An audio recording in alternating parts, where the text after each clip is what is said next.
আমি জানি কিয়ামত পর্যন্ত বাংলাদেশে জামাত কখনো রাষ্ট্রীয় ক্ষমতায় আসবে না। আসসালামু আলাইকুম রহমতুল্লাহি বারাকাতুহু।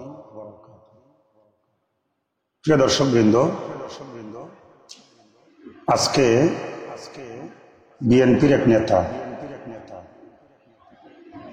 গয়েশ্বর চন্দ্র রায়, আপনারা সবাই চিনেন, তো দেখলাম উনি একটা মন্তব্য করছে, বাংলাদেশ জামাতে ইসলামী কিয়ামতের আগেও এই দেশের মধ্যে ক্ষমতায় আসতে পারবে না। প্রথমেই বলে রাখি, এটা হচ্ছে একটা পাগলামি কথা। কে কখন ক্ষমতায় আসবে, কে কখন ক্ষমতা থেকে নামবে, এক কথায় আমাদের সব কিছুর মালিক মহান আল্লাহ সুবহানাহু ওয়া তাআলা। ক্ষমতা দেওয়ার মালিকও আল্লাহ, ক্ষমতা নেওয়ার মালিকও আল্লাহ। আর শুরুতে একটা কথা বলে রাখি, বাংলাদেশ জামাতে ইসলামী কিন্তু ক্ষমতার রাজনীতি করে না। বাংলাদেশ জামাতে ইসলামী এই দেশে আল্লাহর জমিনে আল্লাহর দ্বীনকে বিজয় করবার জন্য রাজনীতি করে। সাম্প্রতিক সময়ে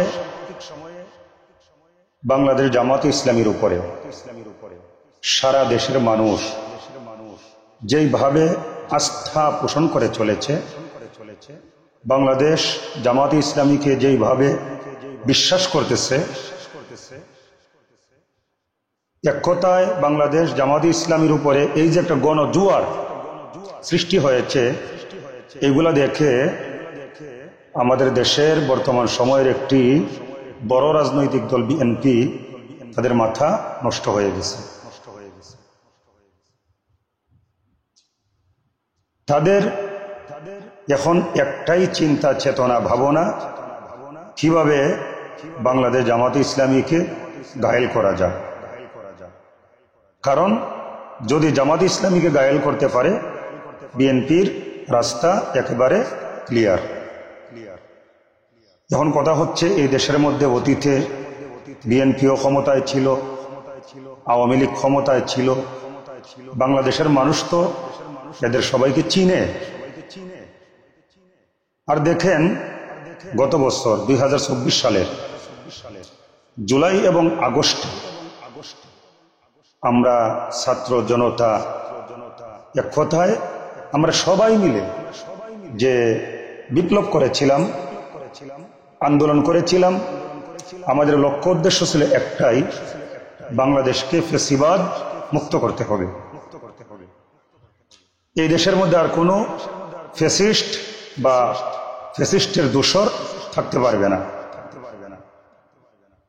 এই দেশের মানুষ শান্তি চায়। তাই এই দেশের শান্তিপ্রিয় মানুষ দেশটাকে সুন্দর একটা দেশ দেখতে চায়। আমরা টেনশন মুক্তভাবে কাজ করব, টেনশন মুক্তভাবে কথা বলবো। এক কথায় আমরা স্বাধীন দেশের স্বাধীন নাগরিক। স্বাধীনতা বলতে যা বোঝায়, আমরা সবাই যেন সেই স্বাধীনতা ভোগ করতে পারি। বড় দুঃখজনক বিষয় হলেও সত্য, ফ্যাসিস্ট আওয়ামী লীগের আমলে আমরা এই স্বাধীনতা কি জিনিস আমরা আস্বাদন করতে পারি নাই। যার জন্যেই সারা দেশের মানুষ আওয়ামী লীগের বিরুদ্ধে ফুঁসে উঠেছিল। আমরা আন্দোলন করেছি, আওয়ামী লীগের পতন হয়েছে, হাসিনা সহ তার দলের প্রভাবশালী মন্ত্রীরা, এমপিরা অনেকেই পলায়ন করেছে। তো আমরা মনে করতাম বিএনপি একটা ডানপন্থী দল, কিন্তু ইদানিং মনে হচ্ছে বিএনপি হচ্ছে আওয়ামী লীগের খালাতো ভাই। আওয়ামী লীগ যেই পথে হেঁটেছিল, এখন বিএনপি ঠিক আওয়ামী লীগের সেই পদাঙ্কই অনুসরণ করে চলেছে। এতে দেশবাসী যেভাবে আওয়ামী লীগকে প্রত্যাখ্যান করেছিল, এখন বিএনপিকে প্রত্যাখ্যান করবার জন্য বিএনপির উপরে এই দেশের মানুষ ক্ষিপ্ত হয়ে গেছে। আর এদিকে বাংলাদেশ জামাতে ইসলামী, তারা যেহেতু আল্লাহর জমিনে আল্লাহর দিন কায়েম করতে চায়, কল্যাণ রাষ্ট্র কায়েম করতে চায়, ইনসাফের রাষ্ট্র প্রতিষ্ঠা করতে চায়, বাংলাদেশ জামাত ইসলামীর কর্মকাণ্ডে দেশের সবাই সন্তুষ্ট। আলহামদুলিল্লাহ, বাংলাদেশ জামাত ইসলামীর পক্ষে গণজোয়ার সৃষ্টি হয়েছে।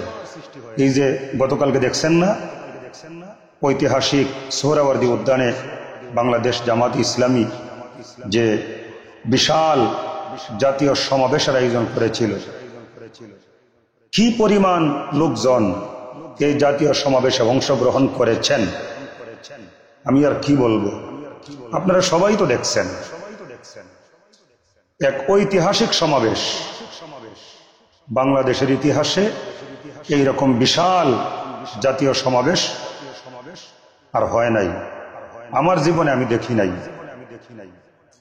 এই যে বাংলাদেশ জামাত ইসলামীর প্রতি মানুষের এত ভালোবাসা, এত আবেগ, এত উচ্ছ্বাস, এত আন্তরিকতা, এগুলো দেখে এখন বিএনপির মাথা নষ্ট হয়ে যাইতেছে। বিএনপির অনেক নেতারাই যে যেইভাবে পারে জামাতের পিছনে লেগে গেছে। আচ্ছা বলেন তো ভাই, জামাত ইসলামের বিরুদ্ধে লাইগা লাভটা কি?